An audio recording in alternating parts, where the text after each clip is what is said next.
I hope it isn't an imposition, Judge. Not at all. I've often wondered what is back of these grim doors. Oh, it's exactly what you'd expect.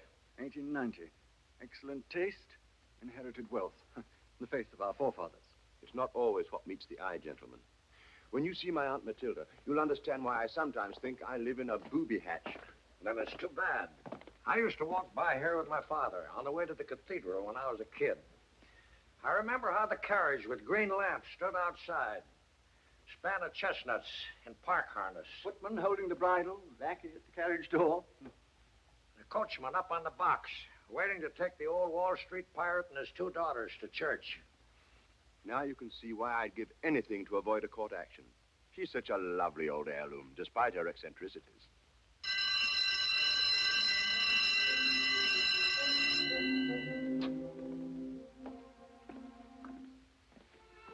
I always ring that gong, gentlemen, to warn people to stop talking about me behind my back. Aunt Matilda, this is Judge Alston and Dr. Doremus. I expected the judge. But why the doctor? Do you wish to take my pulse? Oh, no, Miss Reed. I'm a psychiatrist. Oh, you live by your wits. That isn't an insult. I love men who live by their wits. Tea is served. Oh, no. Just a minute. My bluebirds. William? Robert?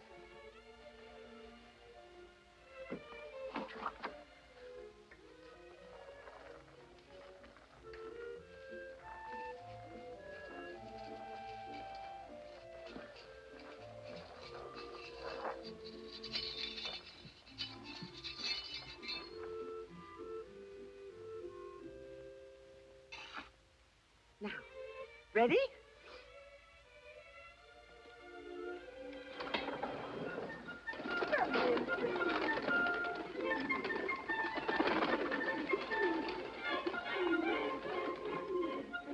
And now, gentlemen, shall we have our tea?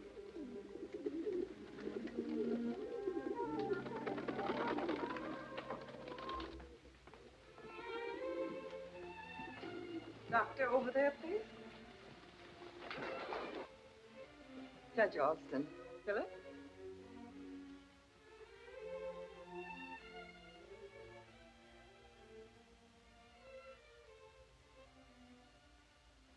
I understand, Judge Alston. Philip wishes to spare me the ordeal of a court hearing. This is purely an informal visit, Miss Reed. Nothing official, I assure you. Well, I won't let you drag me into court. I have no intention of ordering you into court. You think Judge Alston's afraid if I go to his court, I'll find out how crazy everybody else is? The judge makes sense sometimes. All right. I'll make sense. Lemon or cream? Lemon, please.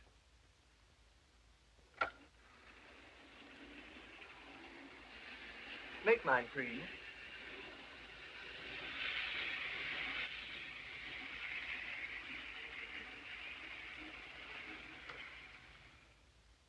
Do you mind if I just have a drink, Aunt Matilda? We have no license to transport whiskey. You see, this railroad system was founded when my boys were little. Your boys? Didn't Philip tell you I have 3 sons? Oh, he told me you once adopted 3 wards. No. They were sons.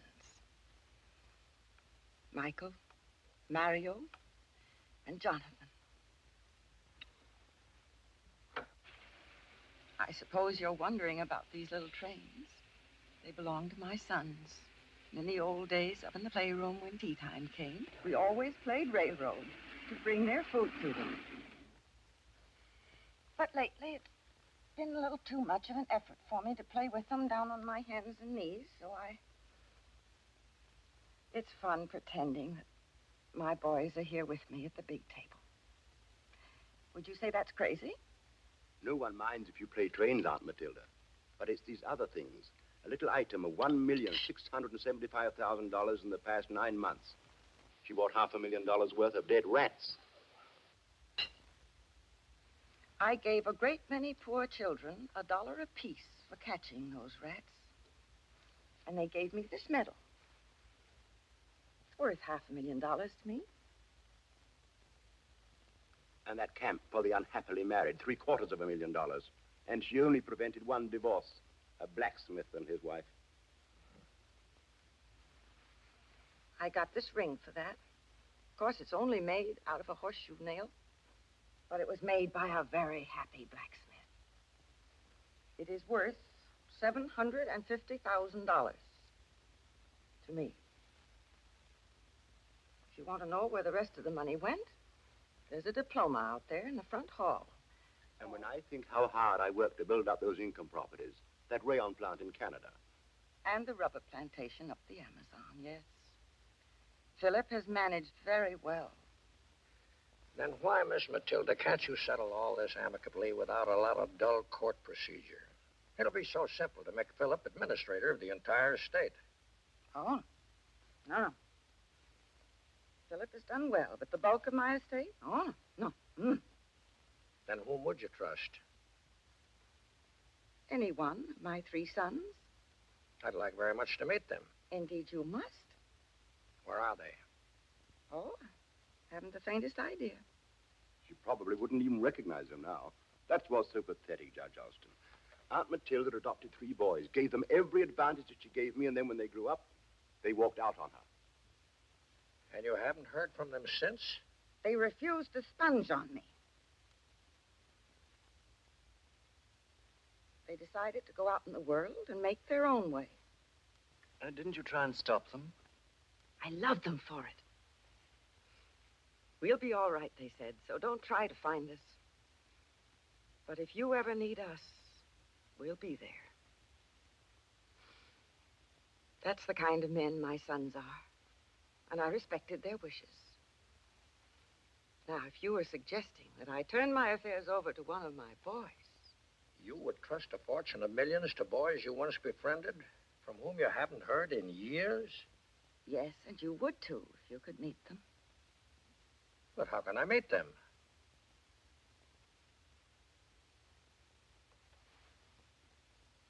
Drop in for a cup of punch on Christmas Eve. I'll have them here, right by the tree. Then you can judge for yourself. On Christmas Eve? That's the time when families are together.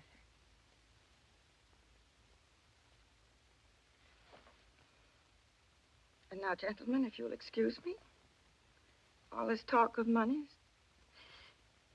made me a little tired.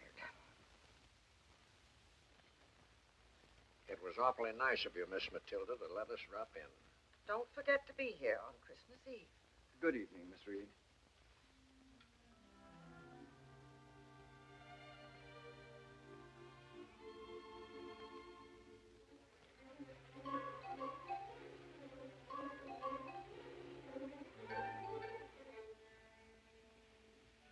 From the United and Benevolent Order of Scrub Women. $440,000. I've seen enough. She's a very interesting old lady. Admittedly, Judge, I'm no financial wizard, but proposing to bring back one of those 3... Yeah, on Christmas Eve.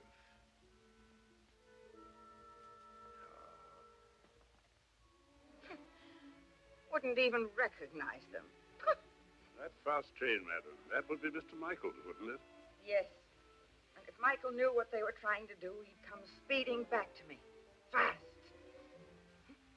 Michael always did like the fast things in life.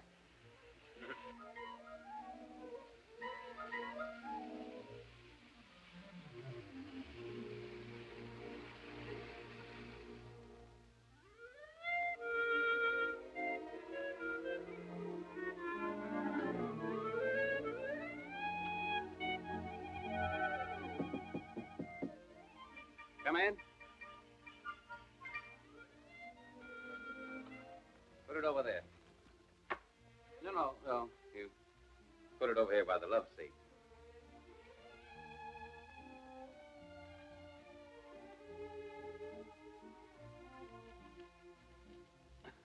First, you'll have to come over here to get it. Thank you, sir.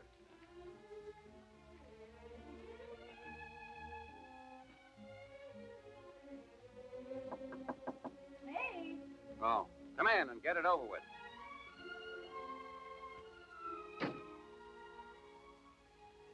Must be a lot easier with snow on the ground. Well, you're going to make that maid lose her job. Silly boy. I told her I was your wife. You, expecting somebody? Natch. Who is she? Now, look. If you want a glass of wine, go on down to the bar, order a quart, and sign my name. I think you better order another glass. And another quart. Let's drink to it. So you are getting out of here. For good. Not me. Now, I told you yesterday we were through. Finished. I love you. Yeah, I know. You told me.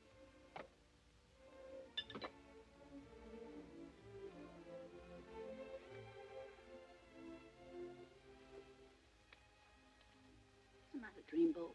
Didn't you have your vitamins this morning?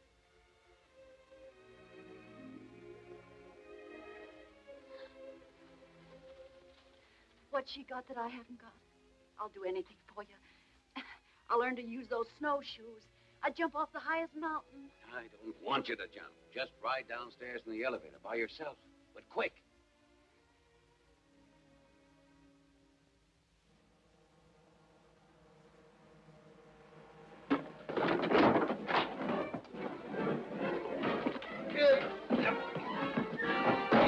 Break your arm, or are you going to put those things back, or shall I throw you out the window? Get in there. I'll get it, dear. Package for Mr. Michael Brooks from the jeweler in the lobby. Darling, this is how much I love you. Think about me while I'm on the way up. Don't stand there, slip him a buck.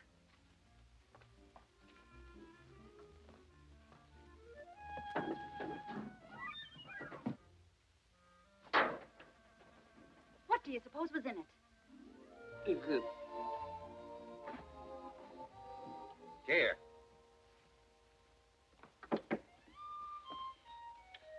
Harry. Oh. But, Michael, the room. I thought you'd be packed by now. Oh, well, she just came by to help me pack. This is my sister, Anne. Oh, how nice. I'm Harriet. I'm Michael's fiancée. Fiancé? Why, of course. Didn't you tell her we were going to be married this afternoon? Yes, that's why I asked her around to tell her that we were going to get married. Well, we haven't much time, Michael. We wouldn't want to keep the minister waiting, would we? No, I'll say we wouldn't. Well, go ahead and pack. You pack him this time, and I'll take it from here on in.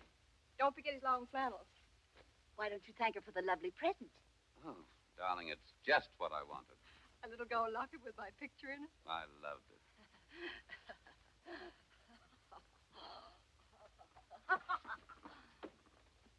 Look, you don't have to hide your relatives. I've got a few myself that we don't let out until after dark. Don't mind me. I'm the orphan that Aunt Matilda didn't adopt. Some champagne, dear? Here, sis. Darling, you're too extravagant, but you're wonderful. Sapphires are my weakness.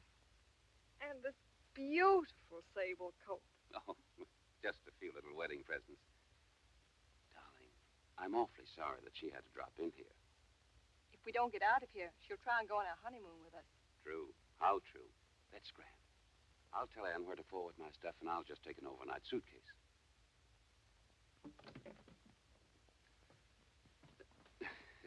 Darling, could you spare me just one moment? Yes.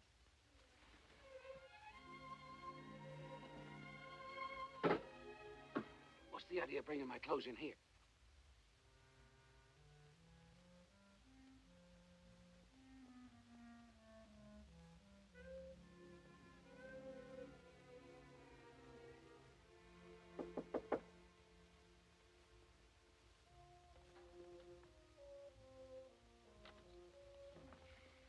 Aren't you the lady that sent me up here with this?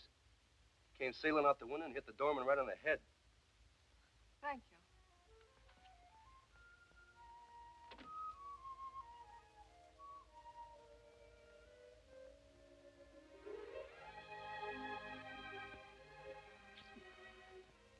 Now, is that nice?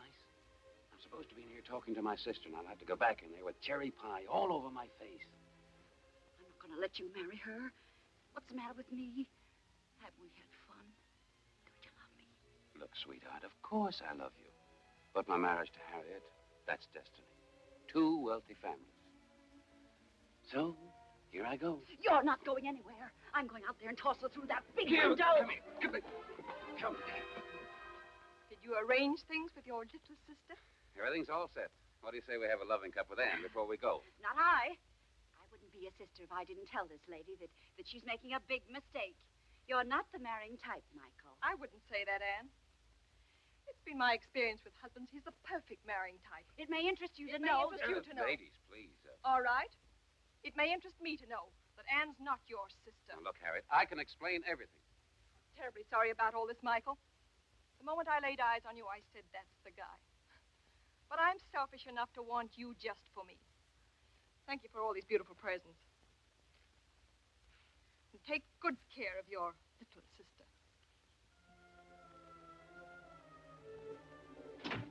I knew she was yellow.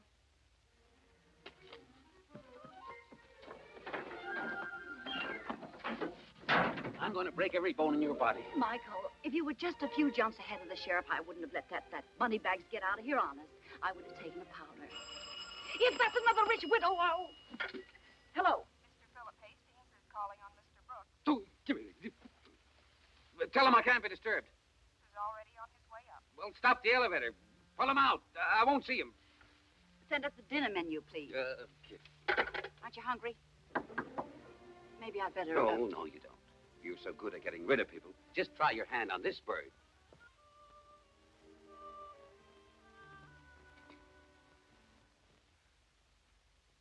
Where have you been all these years, Michael? I've been fine. I didn't ask you how you'd been. And I didn't say where I'd been. I wouldn't even have known that you were here. But I ran into Dickinson at the club the other night. He's president of the Madison Bank, now you know. Oh, well, Philip, we'll have to get together one of these days and hear about the boys. But right now... Aren't you going to introduce me? Oh, this is Mr. Philip Hastings, Miss Ann Nelson. Philip is Aunt Matilda's nephew.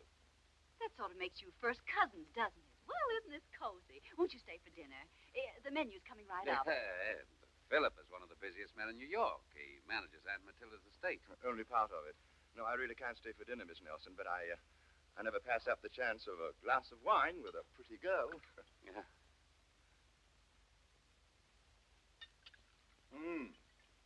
Still the best of everything, eh, Michael? Michael's got to have the best, you know. Oh, Philip, an occasional bottle of wine. If it were only an occasional bottle of wine. But that's why I'm here, Michael. Just a chance to remark that Dickinson made at the club about your bank account. Perhaps I'd better go. No, please, stay where you are. You see, Michael, Aunt Matilda's getting along. We just cannot put her through another shock. If that sainted old lady knew that Michael was back here in town and had cashed $75,000 in bad checks... Michael has been bouncing rubber? Well, Philip, I did have a deal, and I was about to wrap it up this afternoon, but something happened. I know, Michael, I know. You always have a rainbow just around the corner. He just can't go on doing things this way. He can't pay $32,000 for a sable coat. He can't buy sapphire wristwatches. Those things get around. Yes, and they usually get around the wrong people. Now, Philip, you know that you have to send money after money, and at the time, they seem like good investments. Can I help it if a pal ratted on me at the psychological moment that I was about to close the deal? Mr. Hastings, if I had known about this terrible expense... Of course, my dear. I'm not criticizing you, but I know that you can get an elegant cloth coat, smart, for around $135, and a wristwatch to charm any girl for $49.50. All right. So I've got $75,000 worth of rubber smoking up the town. What are we going to do about it? I hope you won't go to Aunt Matilda. No. But about that deal I had this afternoon, I still think there's a chance that... Not a chance, Michael, not a chance. Who asked your opinion? Oh, please. I didn't come out here to start a squabble between a pair of lovebirds. You know, I almost envy Michael. Sapphires, sables, vintage champagnes. I sometimes wish I spent a little more money. I got those checks from Dickinson. $75,000 out of my own pocket. Philip, you? You picked up those checks out of your own pocket? I'd rather take the loss myself than involve Aunt Matilda. She's an old lady, Michael. It would kill her to read that you'd been put in jail. Philip, I'm going to walk into your office next week and buy those checks back. I hope you do, Michael. I'll just hold them for you. I enjoyed the wine.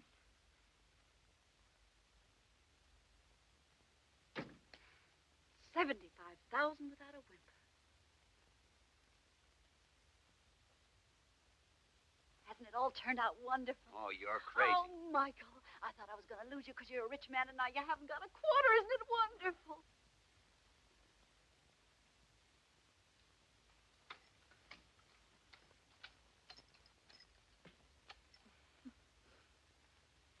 Thank you all for being kind enough to come here and humor the vagaries of an old woman. I'm sure that through this worldwide publicity, we shall find my 3 sons. And I hope the ghost of my sainted father will forgive me for having newspaper people in his house. Would you say Mr. Hastings, your nephew, was back at the surrogate's visit? Oh, the surrogate made it quite clear that his call was merely as a family friend. Well, in other words, Philip Hastings tried to put the pressure on you. Refreshments, madam.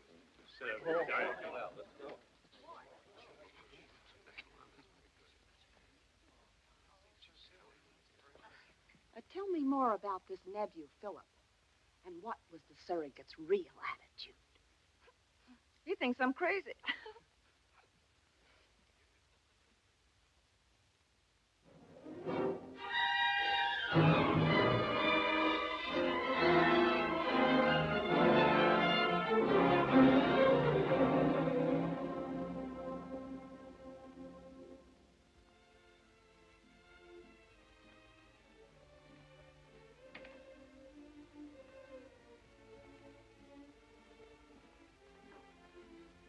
Morning, Mr. Brooks. Morning.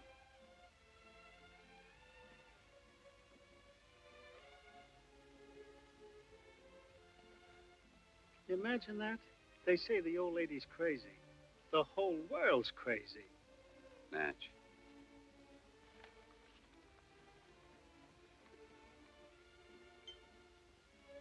Read all about it in the papers, mister. Well, did you know they were trying to put the old lady away? Imagine living in a gloomy mansion like that. I'd go nuts. Just seeing that guy Philip every day. He's probably the one that's driving her crazy. You know, Michael, it's too bad the old lady can't have a fling now and again with you. It'd do her good. Waltzing around dance floors. Philip paid off those checks out of his own pocket. He said he did it because he wanted to spare Aunt Matilda the shock at this time. You can sit there not caring if they lock her up in a padded cell. It's just my luck. Carrying the torch for a man who's mean enough to see an old lady go with the booby hatch without raising a finger. Philip's managing her estate. That guy who was so sweet. So Philip shells out 75 G's because he knows they're going to try and put Aunt Matilda in the booby hatch. Who's trying to put Aunt Matilda in the booby hatch? I'm asking. Don't sit there. Rob a bank. I'll help you. Get those checks back from that heel of a nephew. Don't let them think the old lady was crazy enough to raise a big grafter like you. Philip's a snake. That baby-faced chisel who buys cheap wristwatches.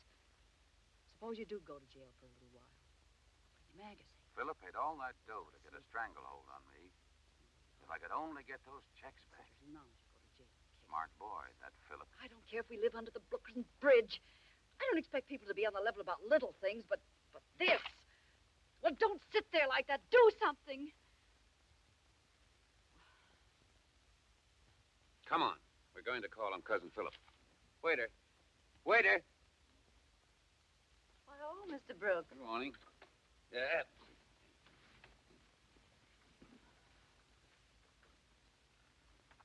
You just sit here, baby, and learn all about the Navajo Indians. They'll be lucky to get out of here with their wigwams.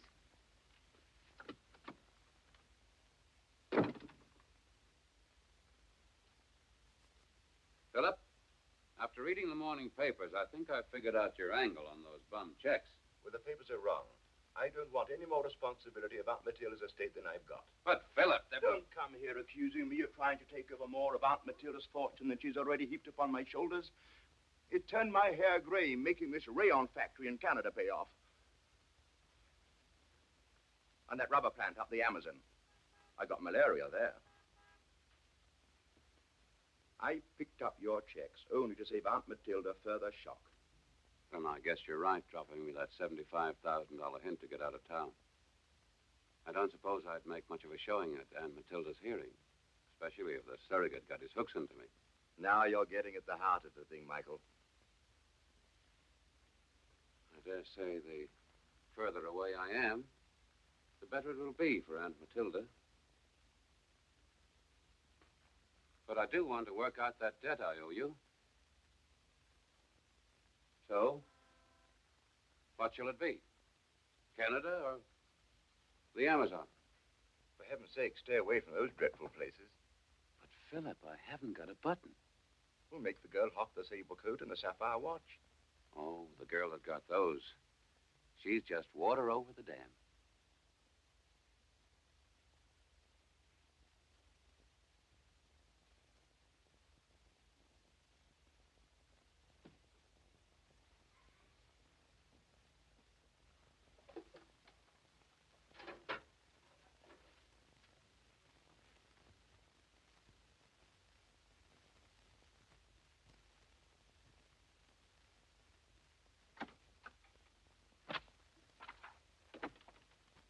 What'd you do with the body?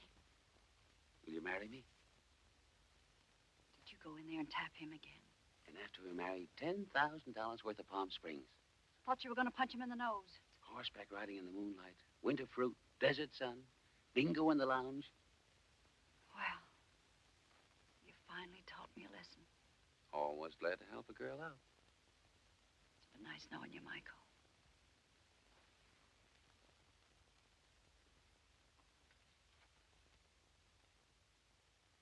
I've had 1,000 calls since you brought in the newspaper people.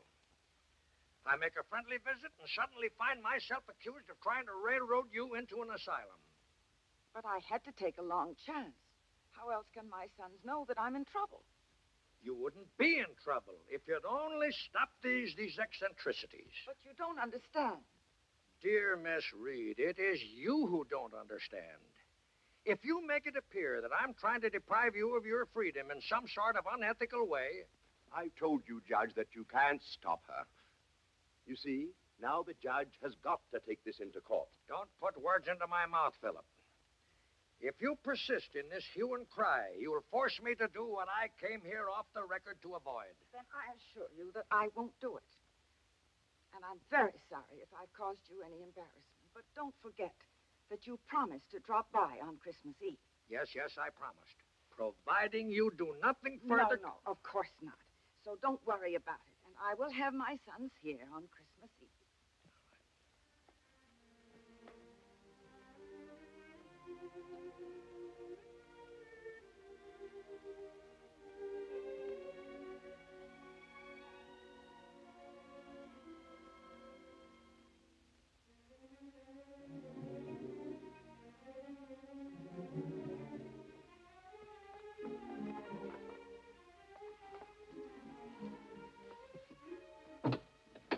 Heard it all, dear lady.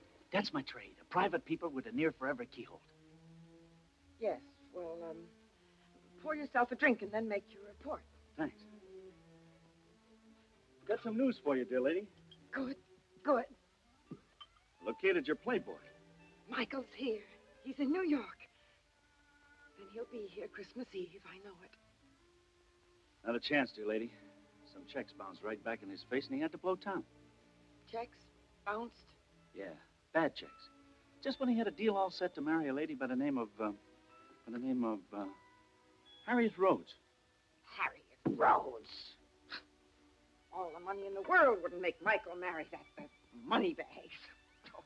Well, he could have done with some of her money before he disappeared. Michael was never a bad boy. He should have come here. What about the others? What about Mario? I'm getting through to some pals of his. And they know where he is? Maybe they know, but they dummy up. Huh? He ain't talking, see? But I'm working on it.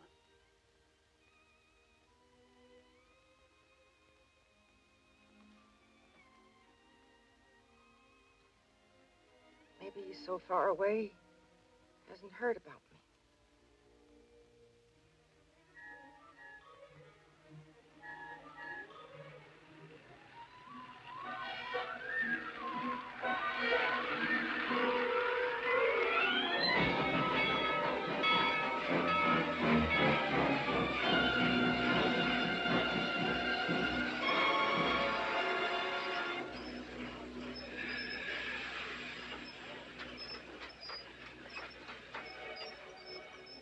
Darling, It's about time. I'll never go away again.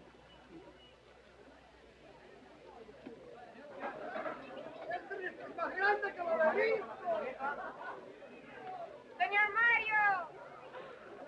Gracias, gracias! Mira, mamá, mira! Oh, qué bueno. It wasn't any fun without you there. I thought you loved the mountains.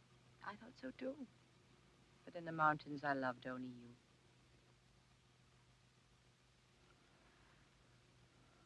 Oh, we're not dining at your club tonight, darling. I thought it'd be nicer at my little house. Just the two of us. I've got to stop by my place first. Then I go with you. You see, I'm not going to let you out of my sight.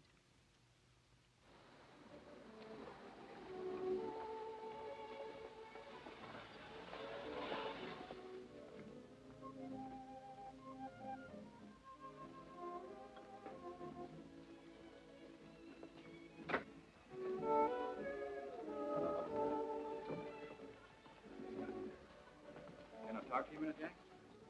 Sure. Excuse me.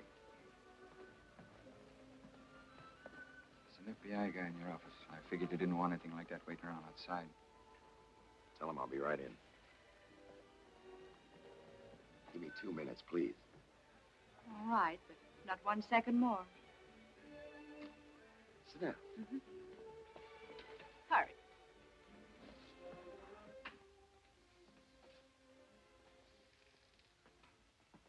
Sorry he didn't offer you a drink.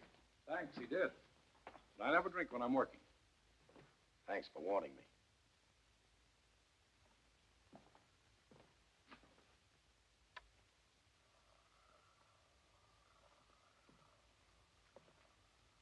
Be glad to give you a record of anything I say to an FBI man. Look, fella, you're not my pigeon. I didn't fly down here to nail you. You wouldn't like to be in New York? Walk into the Stork Club, see everybody? I've just seen everybody. She came in on the evening train. So if you'll make it snappy. I suppose you can guess the business I'm on down here. In my business, we don't play guessing games. Especially in front of the FBI. And besides, Go on. Say the rest of it. I've no authority down here to make you guess. Saves me the trouble of asking you that. Still, it's a pretty good deal living in the States. Uncle Sam might appreciate your help. What help? Well, we need a little assistance. I'm no stooge for the cops. Here or anywhere else.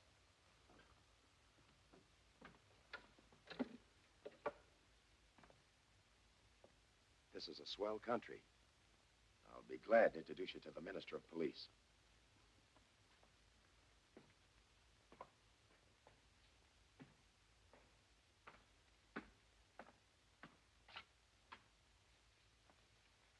I forgot to ask you one question. You ever hear of Gus Reichman?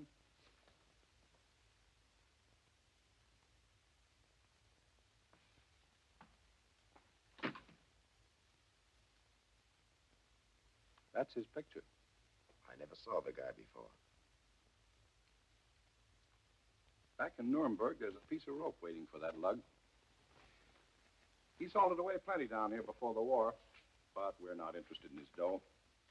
We just want to loop those 13 knots around this tricky devil's neck and let him jump off into space. Everybody wanted him, but he slipped through the back door of Europe. Could be he's headed for these parts. Wonder whom he'll try to contact.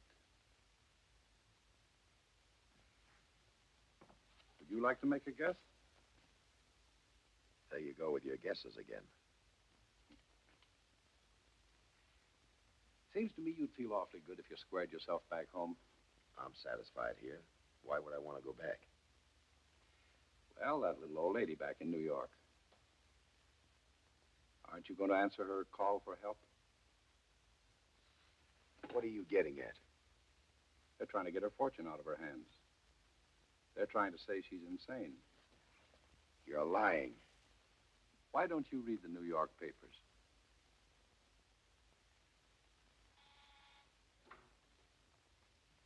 Show this man out. If you don't mind. This way, please. Not at all.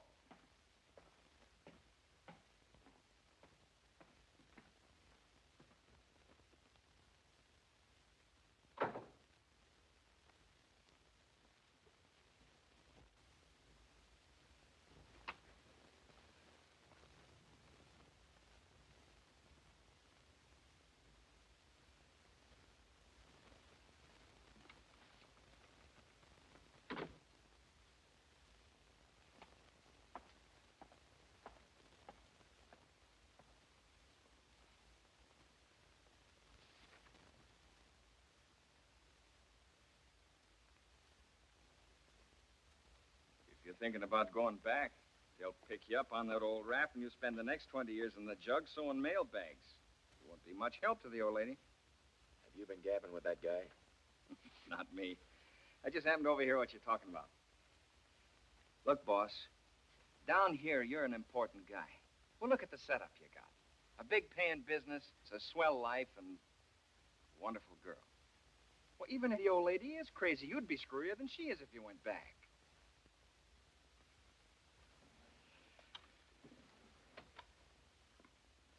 Make a reservation for me on the 8 o'clock plane in the morning. I'm going to the States. But, boss, And get in touch with the manager of the Casa Lomita. Find out if Claire spent the weekend at the mountains. I'm going home to change. Call me there. Okay.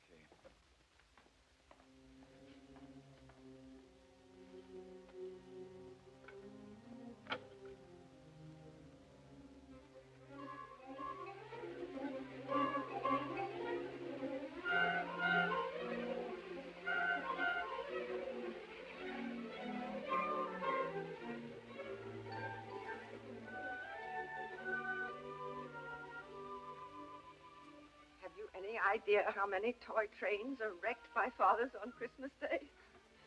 How difficult it is to work a railroad system if one is over 10 years old. Yeah. You see, one has to stay young. I guess I'm getting too old, Miss Reed. Yes, well, pour yourself a drink and make your report. I'll take it a little later, if you don't mind. I got the dope here on your boy Mario.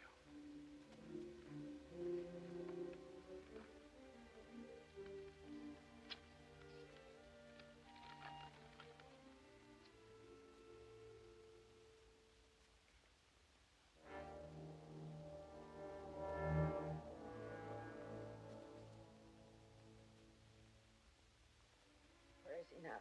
S.A., dear lady. South America. He's a lamster, got a 20-year rap if he comes back to God's country. Can't you talk English? Well, our friend Mario, he stepped into a deal that was strictly from Limburger. You understand, he was in trouble about a certain deal, and, well, he got hot-tempered. Yes, Mario was always hot-tempered. Take my advice, sir, lady. You'd be better off if Michael or Mario never come back. And who asked you for your advice, pray? Sorry. I pay you to get information, not to interpret it. Now, don't tell me you can't find Jonathan. A man like Jonathan doesn't just vanish into thin air. Hire 1,000 detectives if you need them to help you, but find him. You're a mutter, all right. If even one of them comes back, you'd be the... I don't care if Michael is ashamed to come back, or what Mario's past has been. And wherever Jonathan is, you must find him.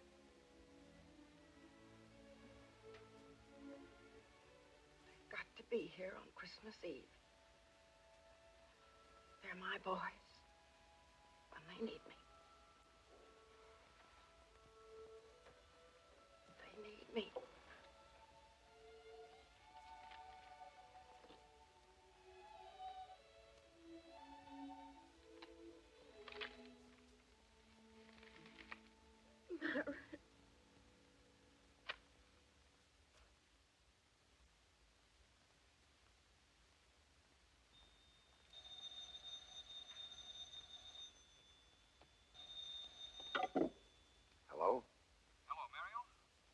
Yes? Say, I had a kind of a tough time getting hold of the manager of that mountain place, but well, he says, Claire wasn't up there over the weekend. You're sure? Well, that's what the guy said. That's all I know. Okay.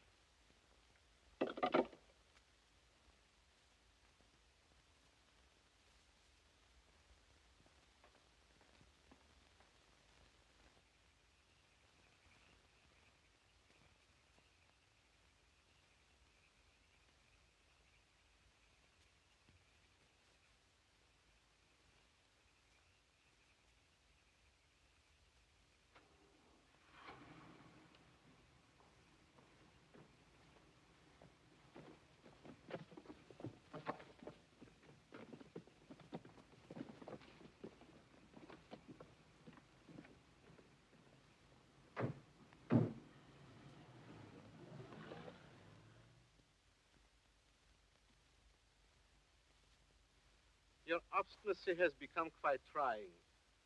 I dislike using persuasive methods, but you force me to do so. You know nothing about the beautiful Fräulein. Really.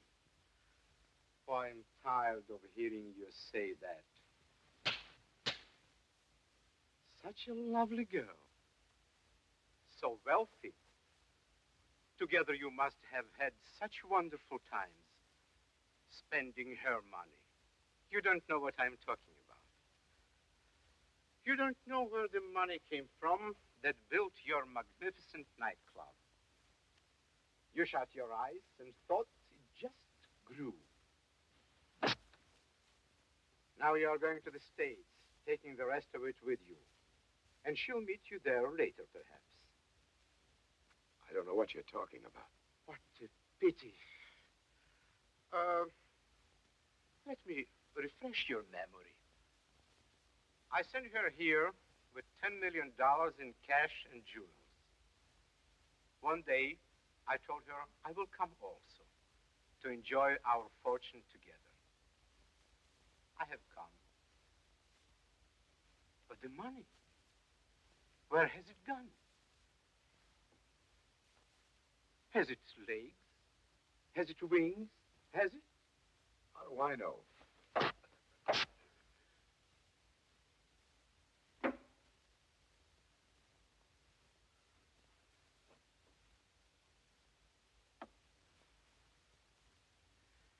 Now, let's start afresh. Think carefully. What has she told you about our affairs? Nothing. Look, Reichman, you can work me over, you can kill me. But how can I tell you something I don't know? Bring her in.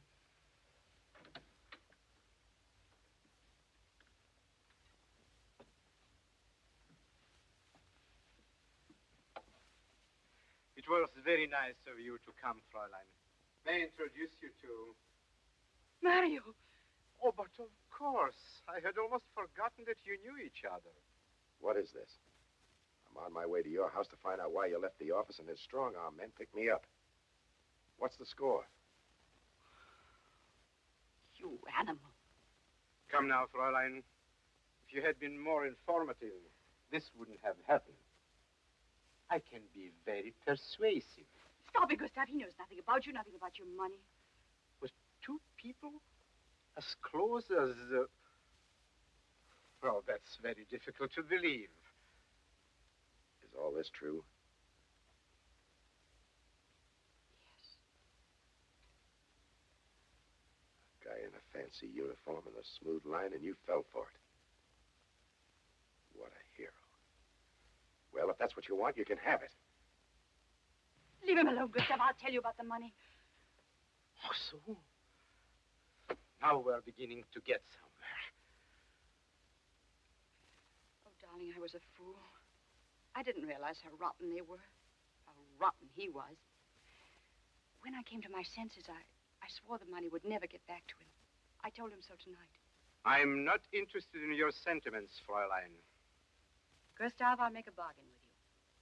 If you'll let him go, I'll tell you where the money is. Now you are sensible, my Liebchen. Did you promise? Why not? He's no longer important. Well? It's in a bank in Saint-Julie. Saint-Julie? Yes. Now, please cut him loose. Oh, you are too impulsive. A charming trait, but impractical. First, I must have proof of what you say. This is the key to the strong box. It's in the wardrobe at my house. You'll find the bank receipt there. Now cut him loose, please. First, I must see the receipt. You heard the lady. Hurry. You mean Mario must wait until that man returns? Mario must wait. Don't let him kid you. He isn't going to turn me loose. To let you go ashore and notify the authorities? Of course, I could put you ashore somewhere along the coast. But you won't. But I won't. But Gustav, you can't do this. You promised to let him go. Promises, my dear lady, are the counterfeit currency that inferior people exact from each other when unsure of their own strength. Sit down. Tell the engineer to warm up the engines. You mean you're sailing? As soon as my man returns with your bank receipt. You sure walked into that one. Did I? Well, we'll settle this right now. You never had any intention of letting him go, did you? The sea is a wide place, and it has no tongue. As for you, after you have turned my money back to me, perhaps. Well, you won't find it that easy. Because I promised to tell you only where your money is, not who's going to get it. Where is to get it, then? The American occupation authorities in Berlin. That's where I went over the weekend, to Saint-Julie, to make final arrangements for sending the money back. I knew when he found out about it, my life would be worthless, but I tried to save you. That's why I left your office, to make you think the worst of me. Keep you out of this. All I wanted to do, all I could think of was to get right with myself, to settle my score. Plug him up.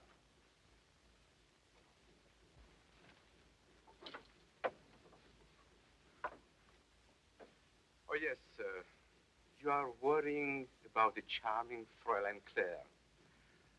What will happen to her is something that I'm sure a clever man like you can well figure out. Sit down, please.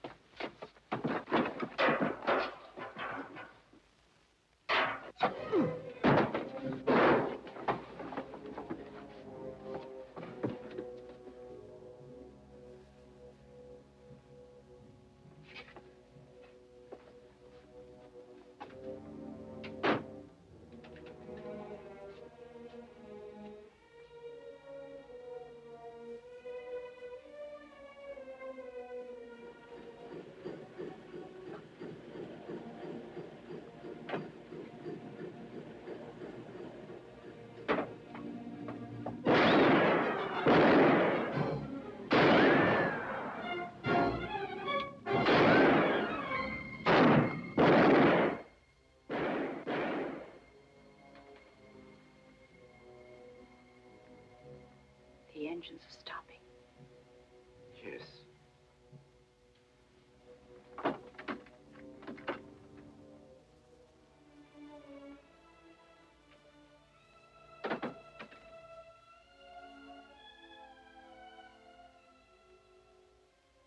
Your friend is Verstov, Fräulein. But when he tries to come in here, first you, then him.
If the Germans have a fault, it is that sometimes perhaps they underestimate their enemies.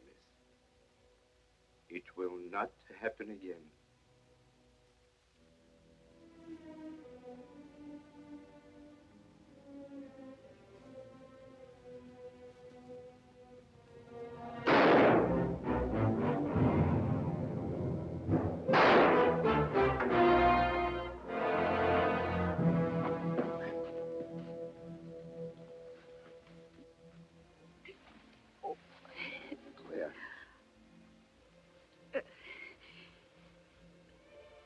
Darling, have I made myself right with you?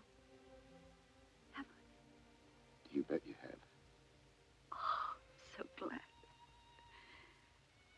Darling, hold me closer. Mario, I love you. Claire.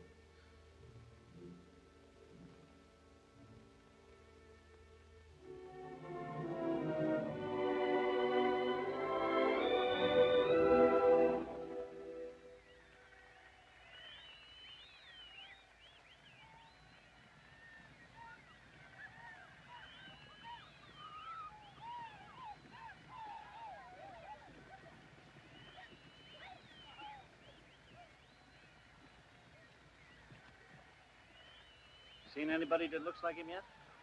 No. Not even remotely like Jonathan. There's more film, Miss Reed. Maybe one of them will be your little buckaroo.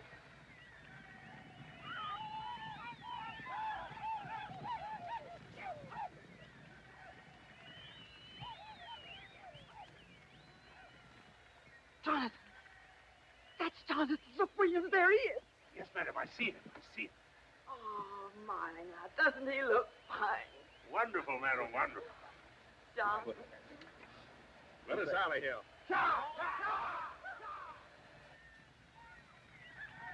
Stay on him, Jonathan. Ride him, cowboy. Ride him, Jonathan. That's the boy. Oh.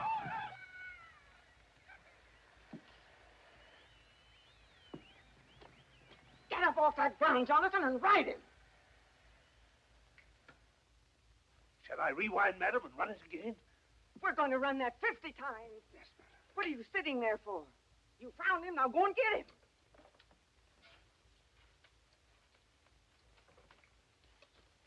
Hurry up, Williams, hurry up. I'm rewinding it as fast as I can, madam.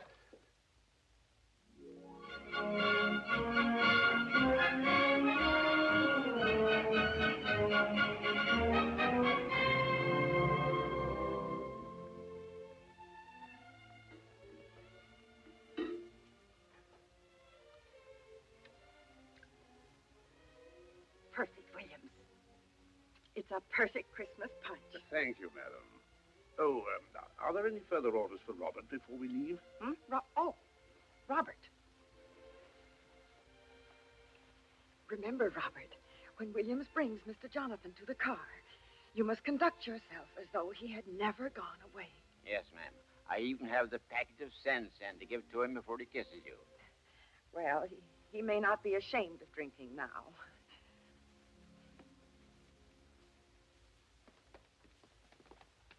What are you up to? We are meeting Mr. Jonathan, sir, at Grand Central Station. Judge Alston, a very Merry Christmas to you. Bless my soul, what a Christmas Eve. My chauffeur has gone to the station to meet my son, Jonathan. They'd better lead him blindfold past the saloons. And what about the others? Oh, they'll be here, I'm sure. Shall we drink a toast to their safe arrival?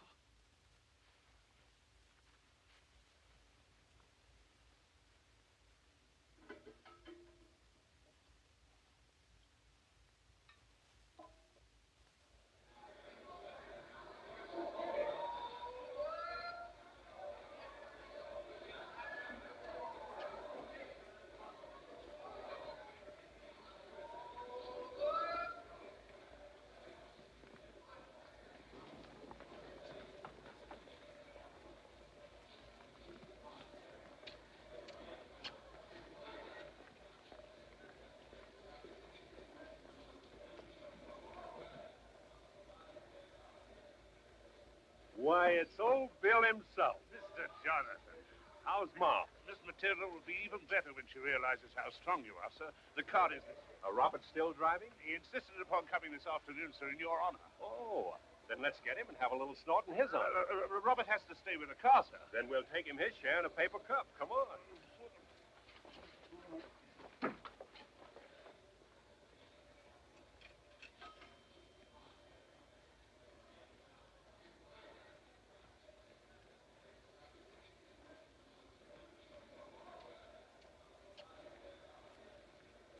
Sit down, Williams. Got any label whiskey? Give us 2 glasses full with an extra and a big paper cup to take out. It's against the law to take liquor off the premises, sir. Oh.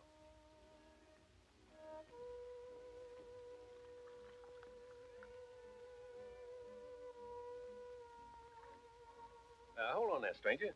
Keep pouring.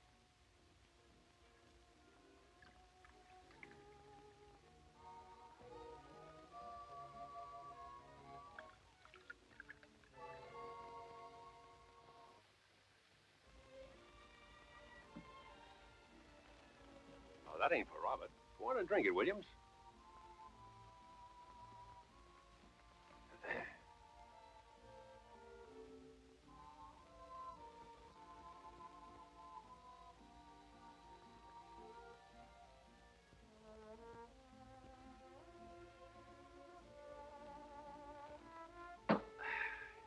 Need a little help?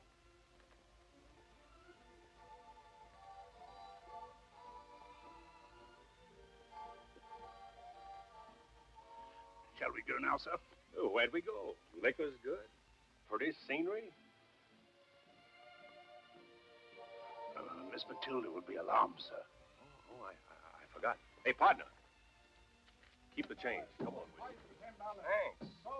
Who'll give me $2 for this priceless bassinet, when for all we know, some great American might have been rocked to sleep in it? Perhaps even George Washington. $2. $2 and 4 bits. I bid $2 and 4 bits. $5. 4 bits isn't $4. All you had to bid was $2 and 6 bits. Going once for $5. Going twice for $5. $5 and 2 bits. $5 and 4 bits. $5 and 6 bits. It's yours. Going once for 5, 6 bits. It's going twice for 5, 6 bits, and sold to the gentleman for $5.75. Here's $6. Keep the 2 bits to spray you through. Here's your priceless treasure, sir.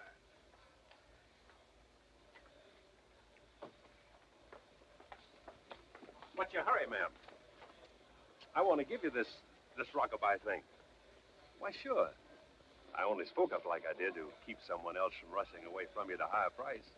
Besides, I wanted to meet you. Maybe you'll do, after all. Yes, I'll take a chance on you. A chance on what? What's the matter, ma'am? At 6 o'clock, I'm going to become a mother. Mother? And it's your fault. My fault? If I'm late. Oh, you won't be late, ma'am. I'll take you. Really, sir, your Aunt Matilda's waiting. But, Williams, I can't leave the lady. She's about to have a baby. Well, let's not be excited, sir. I've had 3 myself. Would you like us to call a policeman, madam? A policeman?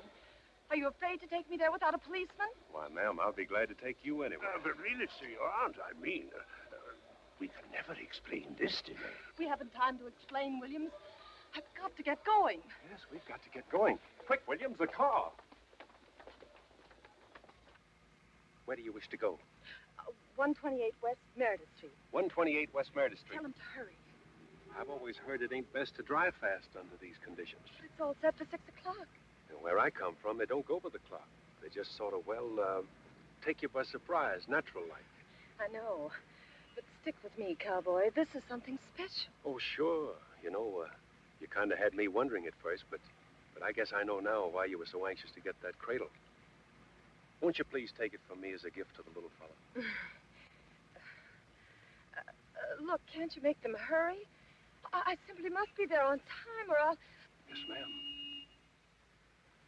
Put the spurs to him, Robert.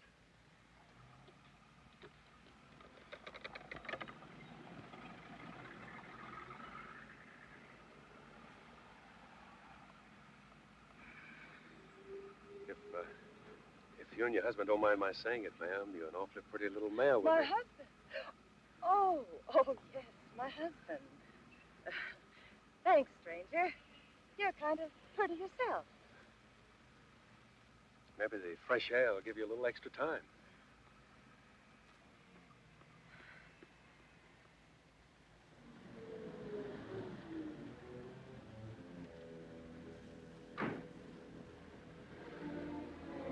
Mr. Jonathan.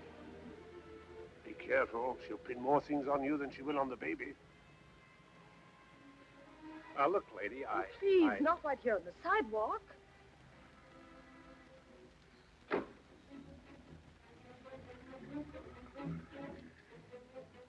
Give it a real ring. No. Everything must be very discreet. It's quite an illegal proposition. Maybe I've gone as far as I should go. Are you going to abandon me now after things have gone this far? Well, Yes. Can I have a baby now and take it away with me? I've heard of Indian squaws doing that, but Who sent you? does it make any difference? Please forgive him, prospective father. Highly nervous. Hadn't we better get inside?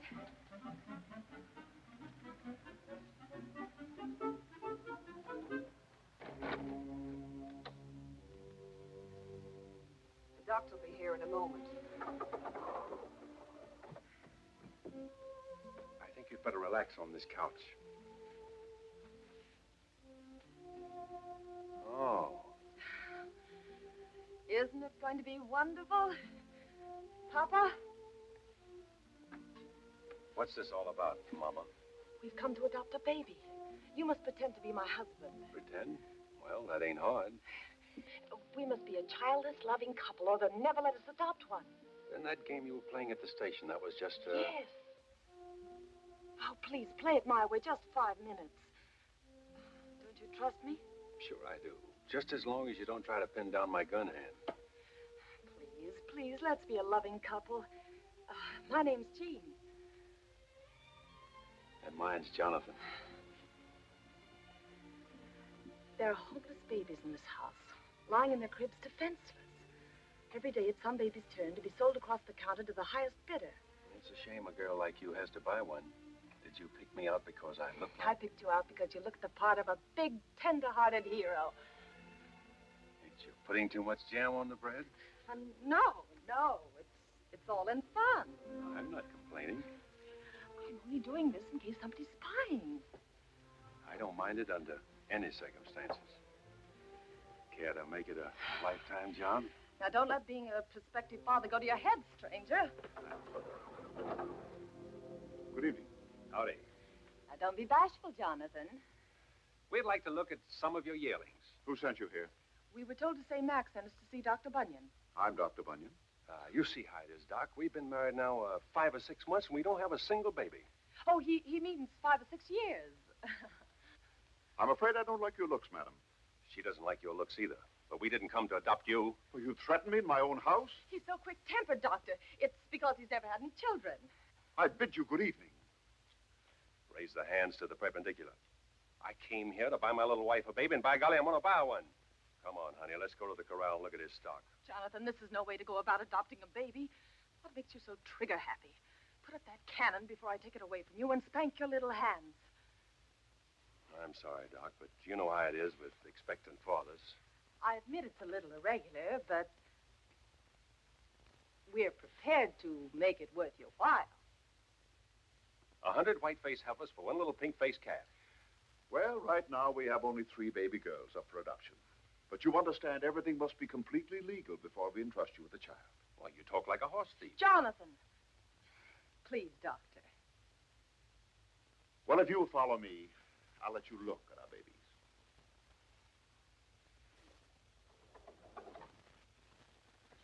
Oh, Jonathan. Why, hello, Blue Eyes. What happened to your hair?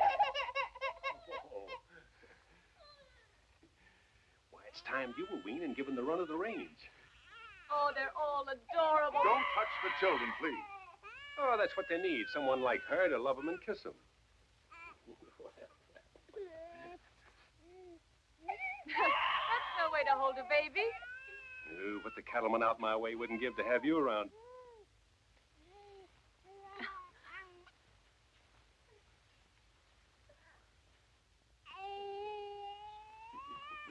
Any reduction if I take the whole herd right here at the railhead? You can't even take one without the proper adoption papers. Well, I haven't seen any brand on them.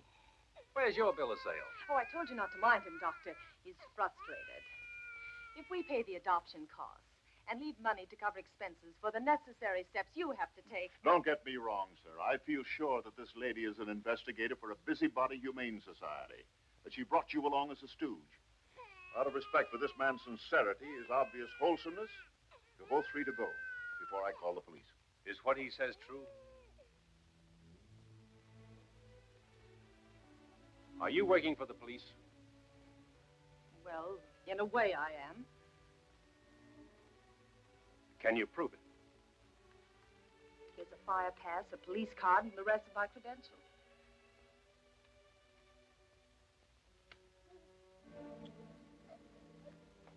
Now, let's see your doctor's papers. Well, if you'll come with me, I'll be glad to show you my credentials.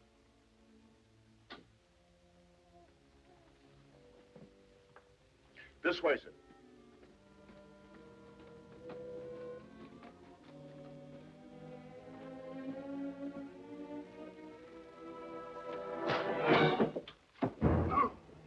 They have a car waiting outside. I'll take care of it.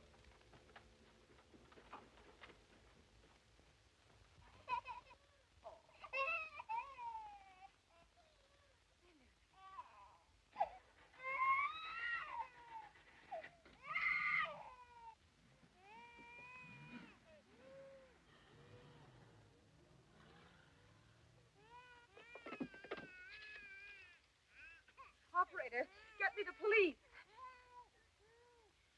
You nosy little rat, you. What are you trying to do, murderer? Come on, get her out of here.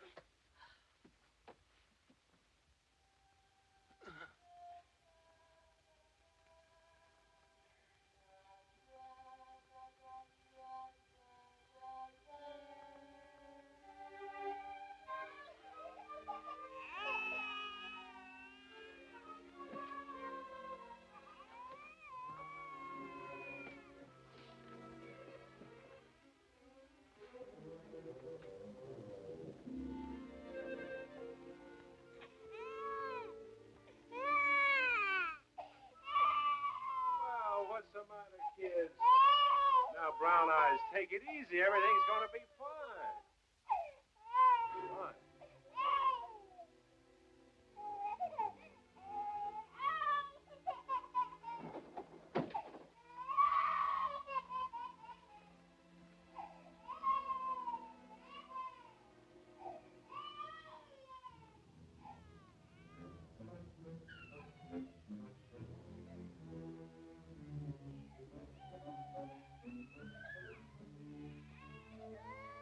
Gene.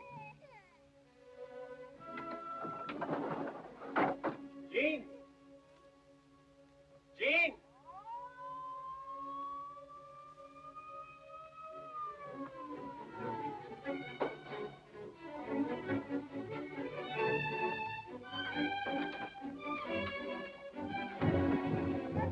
Look, girls, I can't leave you here.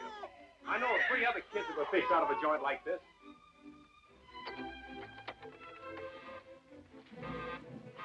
What do you say we all stick together?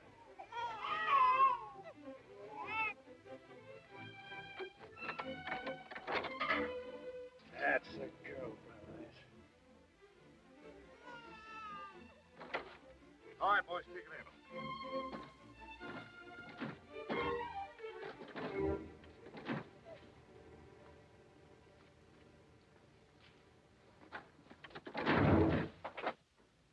Why, Williams, that preposterous doctor, sir, tried to sell us a load of clams. So we had to leave, Mr. Jonathan. Then we took the liberty of proceeding on the assumption that you would be leaving for the back way. Ah, good work, Williams. What have you in the basket, sir? Babies, Williams, babies. In the plural. I've suddenly become the father of 3 children. Take a look upstairs, Paul. Yes, sir.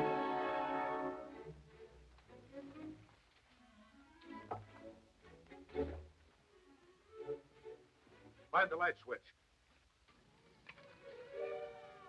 Quick, Williams, let's get out of here. Certainly, sir. We shall take a powder.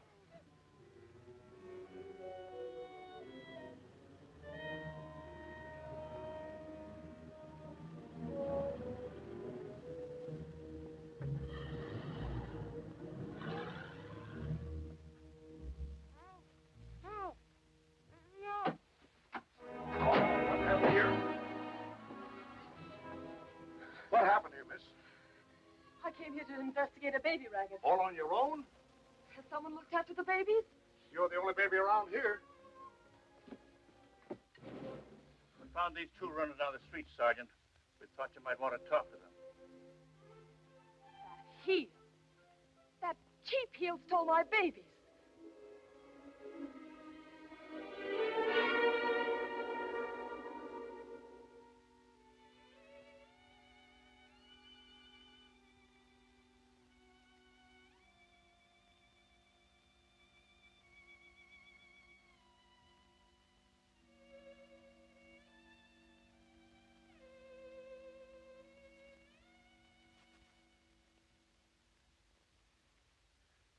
Miss Matilda, it's been an hour and a half. My grandchildren will never forgive me if I don't help them trim the tree. You can't go until my 3 boys arrive. I'm sure they'll... Philip, you must take good care of your Aunt Matilda in this terrible disappointment. And sometime after the holidays, why, we'll, Jonathan.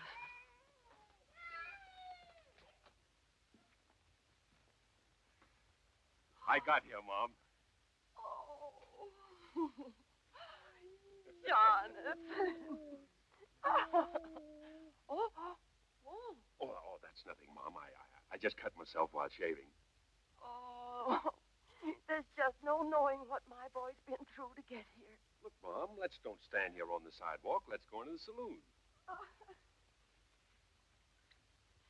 A real Merry Christmas to you. Same to you, Philip. Since I have an absorbing interest in this youngster, will someone tell me what I'm to do with it next? Oh, let me have it. What do you think of a family? All girls. Wonderful, Jonathan. Wonderful. Edith. Yes, ma'am. Oh, the darling. Robert, you'll have to go to the drugstore and get some formula and lots of nursing bottles right away. Oh, sweetheart. And then, Edith, you sterilize those bottles thoroughly. We'll put them right to bed upstairs in the old nursery. It'll be like old times, except there'll be 3 little fillies in the old corral. I'm sorry I'm late, Mom, but I had to swing my rope around those 3 little strays. Jonathan, this is Judge Alston. This is not the first time I've been face-to-face with a judge. Now, tell us all about your 3 lovely little girls. Well, Mom, it was this way. The only woman I ever loved was a girl named Tricky. She got killed bulldogging a steer at the Pendleton Roundup. And when I went to bury her, my shovel hit a gold mine, a vein of pure ore, 3 feet thick. Now that I've struck it rich and got me a big 30-room house, I don't want to get lonesome, so I'm back here to pick up 10 or 15 head of children. Orphan children. Orphan children. Have you the proper adoption papers for these children? Can't they grow up without them? Yeah. I'm very happy one of your sons got here. But, madam, now I must be going. There he is. Still wearing those phony cowboy clothes. Where are my babies? Aren't you interested in what happened to me with my skull broken open? No. Aren't you old Isaiah Bradford's granddaughter? Miss Matilda, I'm very sorry to intrude, but... Why, Jean, are you mixed up in this? I'm glad you're on the trail, too, Judge Alston. There's the meanest man in the world, a baby thief. Oh, now, look here, Jean. The judge knows all about my coming here to adopt a small herd of children to take to my place out west. Oh, why, you're not going to believe that, Judge Alston. You weren't even thinking of babies when I picked you up. Why, honey, you didn't pick me up. I just took you along for the ride. Going up there to pick up a few little mavericks and put my brand on them. Just out of gratitude for the way Aunt Matilda picked up her 3 little strays. Tell this madman, Judge, they're my babies. I need them for evidence. Evidence? What evidence? I was on an assignment for the Welfare Association. Adopt a child, pay for it, and crack open that phony baby adoption racket. But I needed a husband. And he looked so big and strong, and... What did you do with my babies? They're safe in bed upstairs in the nursery. Well, thank you for bringing them here. I'm sorry if I was a little rough on you, but you see, it just so happens I'm interested in babies. Why, ma'am, if you're that much interested in babies, it's time we get acquainted. see how it is, Judge? And he's the best of the three.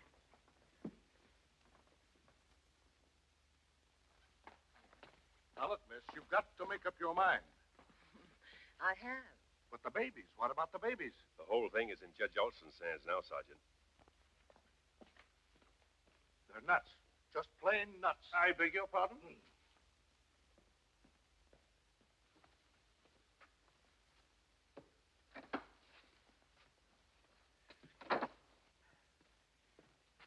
Why don't you go in there where it's warm with the rest of the screwballs? Because I like it here.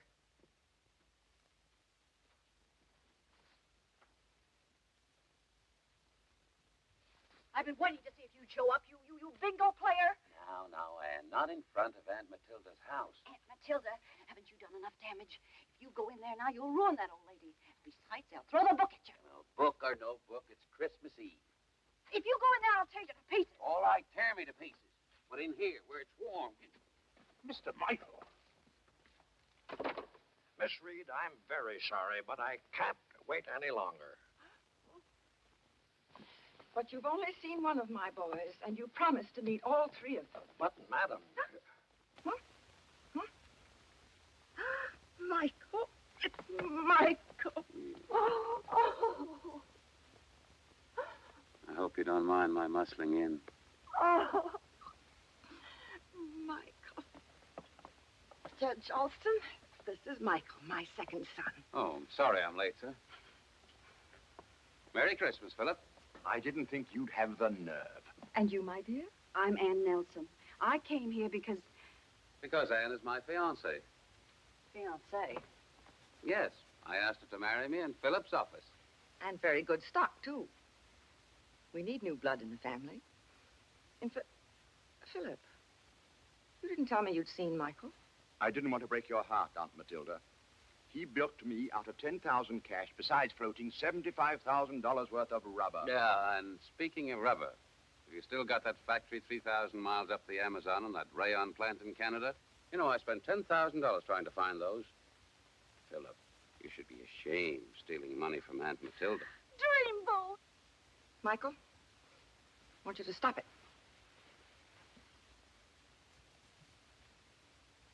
There's no rayon factory in Canada. And there's no rubber plantation. I've known what Philip was doing all the time. But it's none of your business. That's right, Aunt Matilda. Make Michael stop picking on me. Judge Alston, if Philip had had the ability to go out in the world and make his own way, as my three boys have done, I wouldn't kick up all this fuss about turning everything over to him.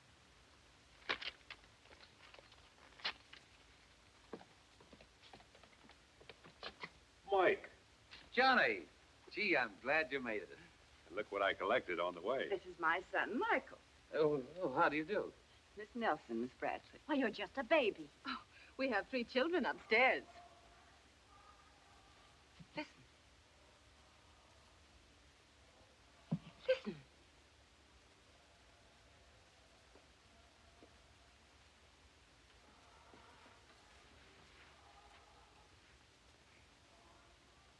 Do you hear that music? What music? How Mario loves that song. Aunt Matilda sometimes has bells ringing in her head. Mario is here. I suppose I don't hear church bells either. Yes, now you do. I'll go meet Mario myself. I'm beginning to think you all need guardians.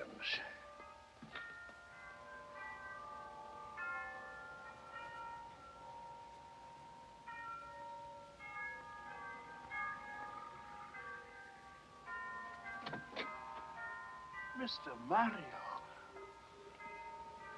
Merry Christmas, Williams. Thank you, sir.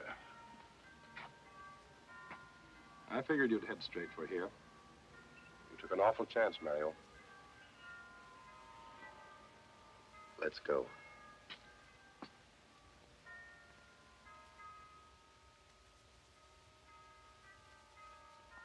A little later. It's Christmas Eve. Thanks. Come on in. I want you to meet a great lady.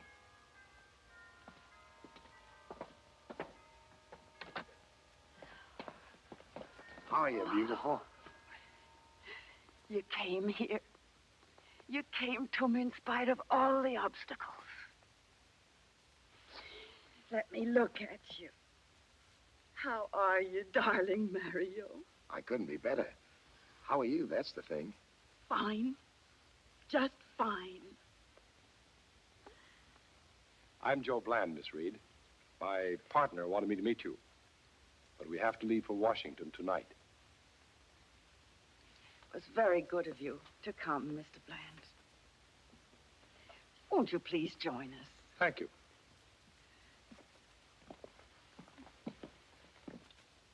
I didn't think he'd dare.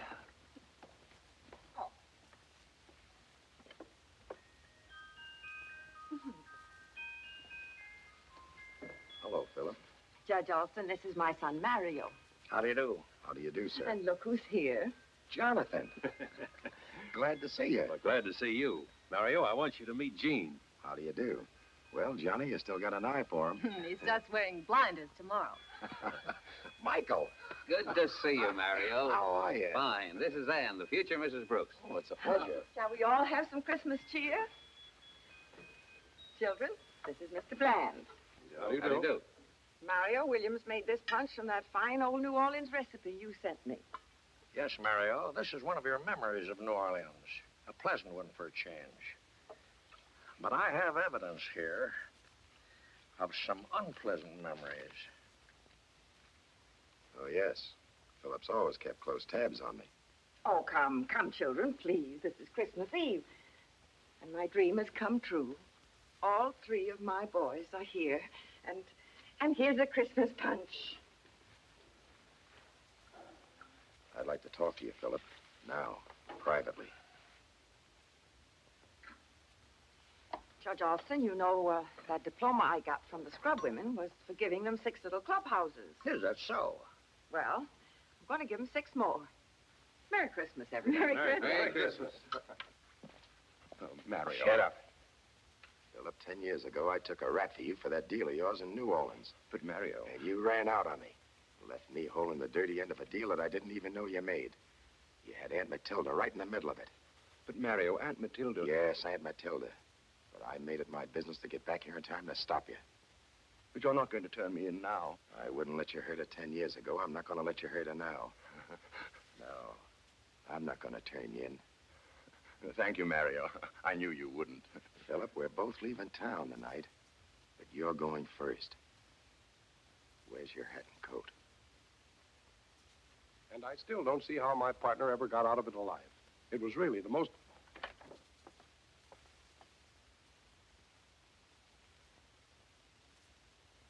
Sorry, Mother, but Philip was called away unexpectedly. Oh. Well, I must run along. Good night, and Merry Christmas. Good night, Mr. Bland, and thank you. Pick you up later, fella. I'll be here. Wonderful, wonderful, wonderful. Mr. Bland has told us all about Mario, and Jonathan lives in a gold mine, and Michael has found himself a fine wife. And now I want to wish a very wonderful old lady a Merry Christmas. Thank you. Thank you so much, and the same to you, Judge Austin. Good night, all. Good night. Good night. Wonderful, wonderful, wonderful. A broken-down rodeo rider who had to sell his saddle to buy a Christmas dinner. And a Beau Brummel who'll probably wind up in a garret, just as the original Playboy did.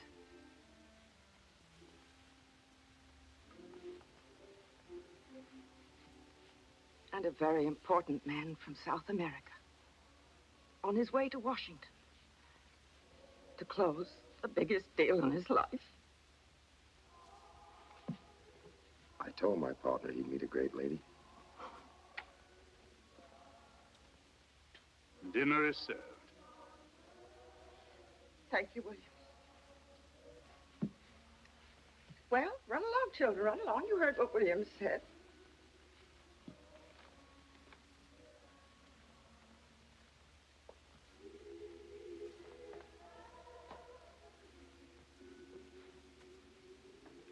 I know now, Mario, that you covered up for Philip in New Orleans.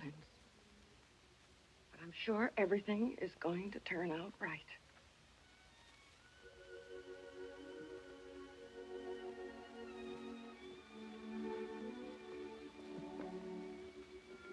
Mario, dear, and children, a toast. Merry Christmas to my son, to my daughters, to my grandchildren. A Merry Christmas to all.